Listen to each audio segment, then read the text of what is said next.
Hello, so this should hopefully be an interesting video. Now, just something to point out, because the timelines on this video might get a bit weird because of how I schedule videos and everything. There's a video upcoming, which I've already filmed, but I think I'm going to put this video on before that video comes out. So, this is going to be a video testing military helmets to see how well they protect against beta radiation. I'm going to be using Strontium 90 as the beta source because it's a very strong beta emitter, but it doesn't emit beta, gamma or alpha, it is only beta. So, you know, if anything gets through, you know beta's getting through, rather than, you know, some Czech sources which give off a few things, so gamma might be coming through and you might mistake it for beta, that kind of thing. So that's what we're going to be doing in testing of helmets. But the reason I obviously said there's another video coming out is I did one recently testing body armour against Strontium 90. So you'll probably end up seeing this video first, but there'll be one on body armour coming out as well. And I might do a few other sort of clothing or gear related videos on how well they protect from beta radiation. So before we go into all the stuff of helmets, and I've got a selection here, I've got an East German M56, I've got a Soviet SSH-40, which is the Polish sort of variant of it, I've got a British Mark IV Turtle helmet, I've got a British Mark 6A with the visor, I've got a British Mark 7 helmet, and I've got the Yugoslav M59 85 helmet, if I've remembered all those names correctly. So, what's going to happen in this video is I'll hold the helmet, I'll put a SOEX O1M Geiger counter inside it, decimeter / Geiger, and I've got the dose thing on, and as you can see, the dose, if the camera will see it properly, is pretty low at the moment. It's 0.07 microsieverts. So, what we're going to do with this, obviously, is the Strontium 90 is very hot in terms of radiation, so you're going to see that number go up very quickly. You'll also be able to hear it, because obviously I've got the sound on, so it'll start ticking quite quickly. If, tell you what, I might put the alarm on as well, if that won't be too irritating. So let's try that. Sound, dose sound. Yes, okay, there we go. So as far as I'm aware, as well as it now ticking away, you know, like the Geiger counter ticking, you also get the warning if a dangerous amount of radiation is passing through.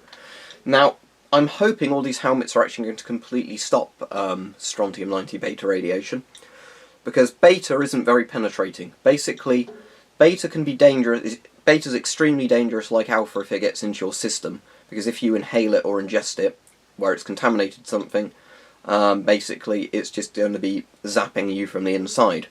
However, beta can be dangerous in very high levels externally, basically because what it does is it slightly penetrates, so it's similar to UV in that regard. So basically it tans your skin and it can cause skin cancers and all sorts of horrible things like that. So beta is a threat when it comes to radiation. It's not really like alpha where as long as you've got a mask on and you're not eating contaminated, you know, things, it's not really a problem. So anyway, let's get started with the tests. So what I'm going to do now is we might as well go through them in a rough chronological order. Let's get out the Soviet helmet. So let me just pop it on my head for a moment. Now, as I said, this is the Polish version of it, but otherwise it is just the Soviet SSH-40. So as you can see, pretty classic design. I'm sure a lot of you know this helmet. And what I'm just going to do quickly is show you how, you know, active the Strontium Source is. So, the Strontium Source is in here. Beastoree sent me this to do videos with, so thank you to him, although he doesn't actually sell the Strontium, for quite obvious reasons. So, you've got pretty much your background level of radiation there. Let's open the metal cover that's guarding the Strontium, and there you can see the Strontium Source. You know, it's used as a check source of Geiger counters. Now watch this.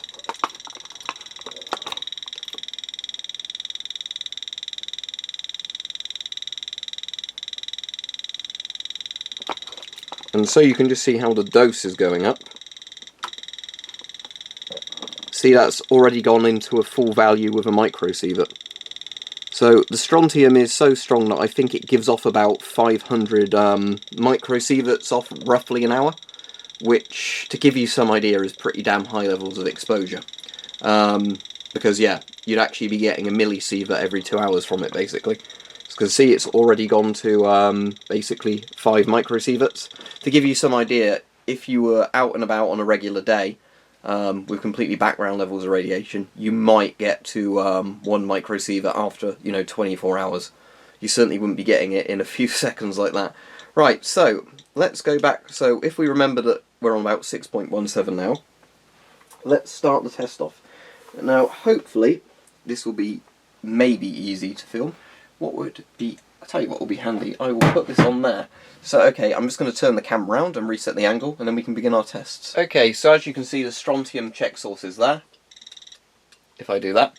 So what I'm going to do is put the Geigers inside the helmets. So, tell you what, let's reset the dose to 0 now, so we know from where we're starting off what gets through. So, we're going to start off with the Soviet SSH-40 sort of style helmet. Now, because the liner is quite sort of thin in there and it doesn't go completely all around the inside of the helmet, I doubt the liner is going to make any factor into the sort of protection. But what we'll do now is we'll put the Geiger inside this helmet. We will then basically put the helmet over the strontium. And by the sound of it, the helmet is actually totally stopping that strontium from getting through. Yep. So yeah, a steel pot helmet will definitely protect you from strontium-90, at least this type. An important thing to point out with helmets that actually a lot of people don't seem to consider is that depending on the quality of the steel in the helmet, and what exactly is mixed into the steel during the forging process when steel pot helmets were made, really does affect how much protection they offer from like shrapnel and things like that. So not all steel pot helmets are created equal. So that would be especially true if you had something like a Stahlhelm or any of those, some of the quite popular designs of helmet, or like the US M1 helmet, and different nations built them under license or without even a license sometimes. Different nations' ones would be massively different in quality. But yeah, so what we can see is that the Soviet SSH-40 helmet has not actually let a single bit of dose through. So if the camera will focus on that, I don't know if it will. But yeah, regardless, that says 0.00 microsieverts, and it's 0.31 microsieverts an hour at the moment. So well done, Soviet SSH-40 helmet, you have definitely done your job. Right, now let's stay with our Warsaw Pact theme and go with the East German M56 helmet, the iconic sort of one like that. Personally, I think this is going to perform in a similar way to the Soviet helmet. Basically, I think it's going to pretty much stop everything, considering the Soviet one did. Or the Polish copy of the Soviet one. So Geiger counter is in there, and here we go again. Yep, that's completely stopping it as well. What will just be interesting to see is if we get the strontium and sort of do this, I need to just make sure the Geiger's actually fully on there. But yeah, the steel is definitely fully stopping it, but what you'll notice is as soon as I do this, see, so the helmet really is doing the job there. Yeah. So this helmet's definitely doing its job. And just to prove that strontium does, go through things, what I can do, for example, is I think my hand would let strontium through it. I know, as I said, I'm doing stupid things in this video, but... Yep. But at least with my fingers are definitely thin enough that some strontium gets through. But the point is with sort of beta radiation, as I said, is thick clothing, sort of steel and stuff like that will block it. It's not like gamma radiation where you need a load of lead or whatever to stop it. So that's the interesting thing. So far it seems most military helmets will hold up against strontium. So now let's go with the British Tortoise helmet, the Mark III. We'll put that there, put that inside. And yep, nothing is coming through.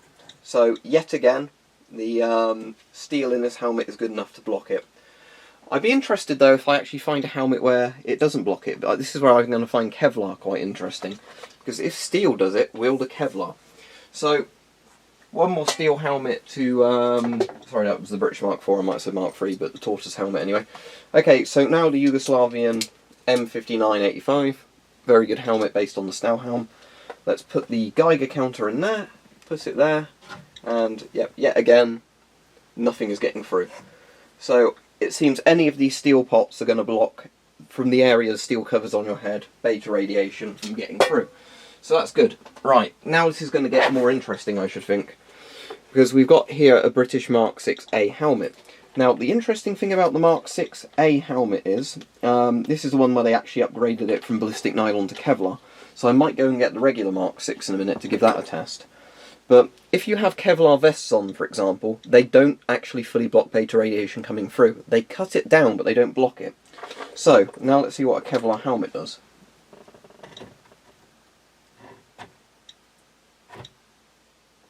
I'm just trying to work out there if it's ticking slightly more or less than normal.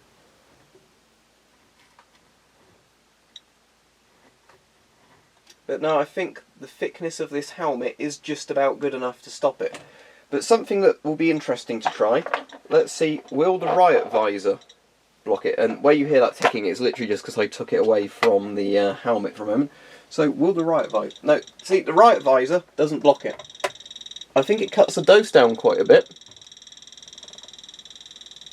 But the actual riot visor itself is not blocking the strontium. Just to show you that it's completely, you know, behind the visor. I can move this to a different angle, but I could put this here, for example, then do that.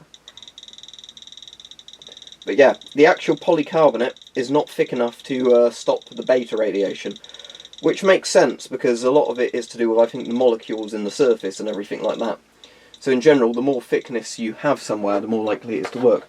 What I do want to try with this helmet, though, is just to try a little side bit there, because there's less liner here on this section, so will that let anything through? Let's find out.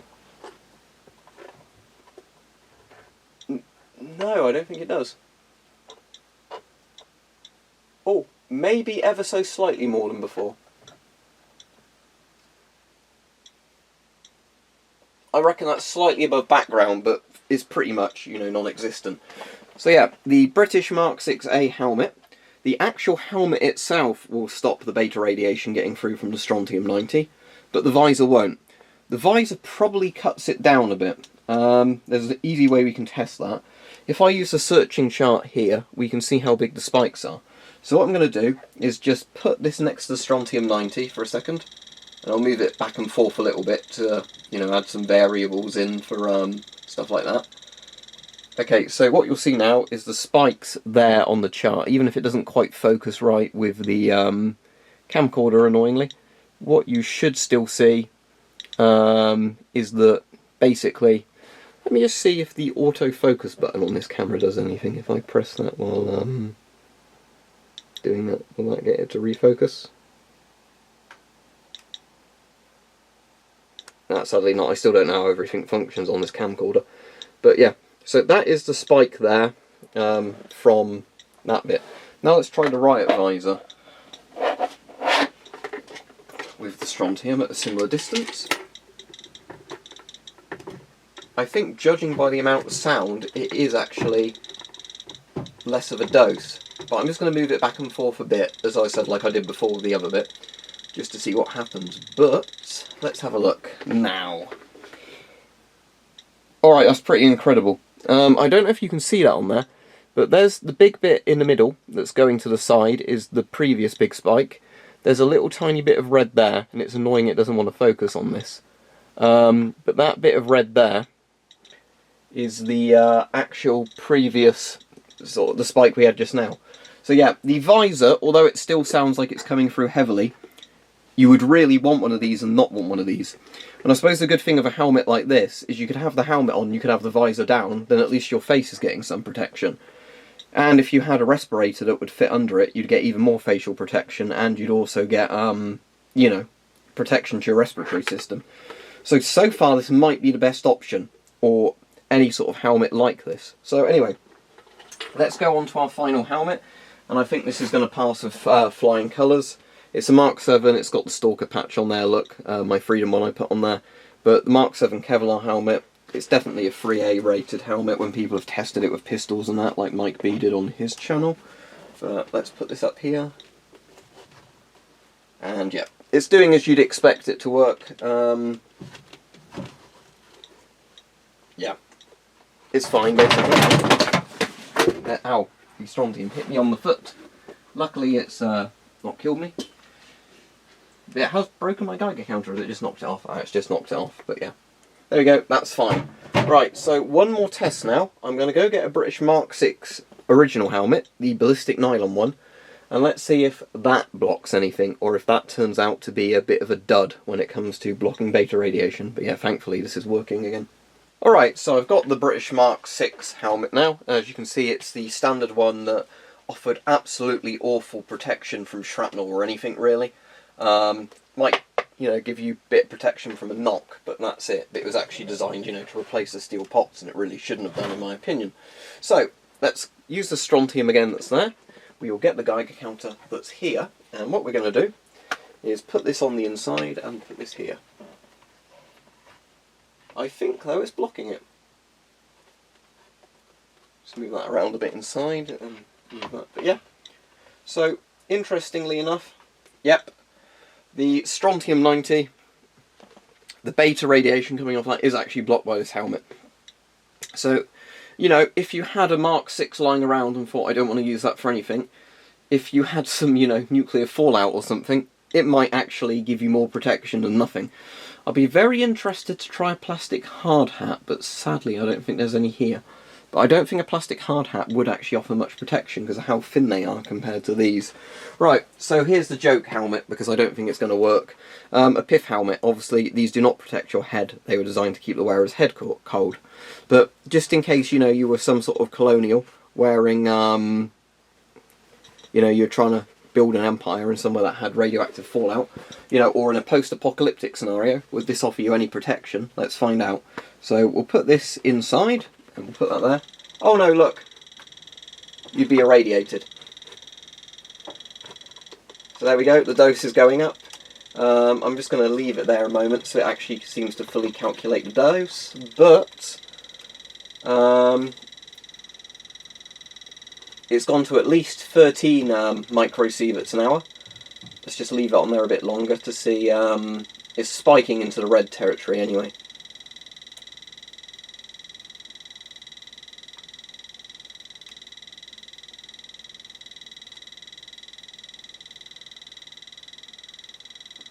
These 26 microsieverts an hour.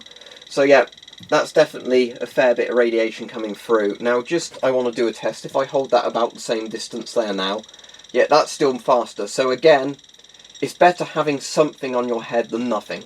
You know, I want to reiterate that because, you know, it's just quite interesting that the Strontium is doing this, but, you know,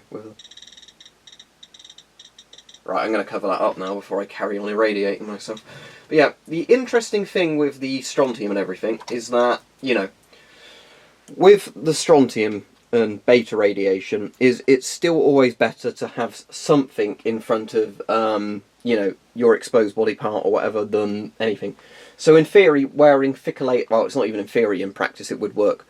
Even if you were in a situation like this, where there was nuclear fallout, and you put a thick coat on something like that, that would reduce the amount of beta radiation getting through, even if it wouldn't eliminate all of it. So, alpha you can protect yourself from, basically, just by having a respirator on to stop you inhaling alpha particles, same with the beta particles, but in terms of actual, you know, protection from it, your skin would even stop alpha radiation.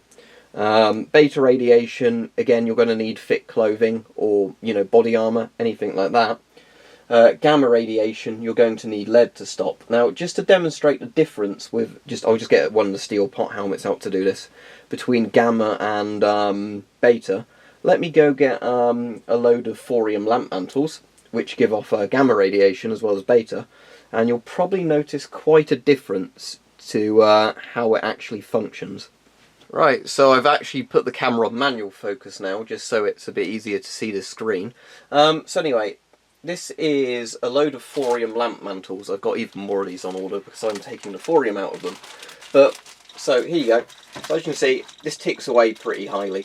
So there's actually beta and gamma coming off of here. The beta is much higher than the gamma, but this is still minuscule compared to the Strontium 90. But here's the interesting thing. So let's actually do a test now. So if we just get, oh, this was the first helmet we started with, so we might as well do him again. Here's the Soviet SSH-40, or the, you know, Polish copy of it. And then if we get the thorium lamp mantles, put them here, here that that's ticking, more than it was before. So if we now go on to measuring, or searching, yeah, you can hopefully see on there that that's hiding the background radiation. It'd help if my finger wasn't in the way, I know, but yep, there's gamma getting through there. So that's an interesting thing, that obviously, while this helmet, and pretty much all of these helmets except the Pith Helmet, would have actually stopped the beta radiation, they're not going to protect you from gamma. But again, because of how radiation works, it's still better having something there than nothing, because it's at least probably reducing the amount of gamma getting through. But sadly, because I can't really easily test the amount of gamma here compared to the helmet, I'll do that in another video, or I have to use a different Geiger counter. You know, I can't really test how much would get through of gamma on its own at this distance. But, you know, what this should show you is that, you know, you're better off wearing some stuff than nothing, especially when it comes to beta radiation. Hopefully you found this an interesting video. It's been fun to do, even though I've irradiated myself again. But yeah, if you look at that, you will see that, and oh look, I can mess with the manual focus now. So let's set the manual focus to closer in, and oh look, that's readable now. Isn't it amazing having a camcorder with manual focus? But there you go. So a big thanks to Piotr, which is Beastoree, for sending me the Strontium 90 as a Czech source to do videos with. Again, as I said, he doesn't sell it, but he does sell other stuff on eBay if you want to check him out. And yeah, thorium lamp mantles I've just bought off eBay, but yeah, it's interesting knowing what these helmets can and can't protect you from. So I hope you've enjoyed the video.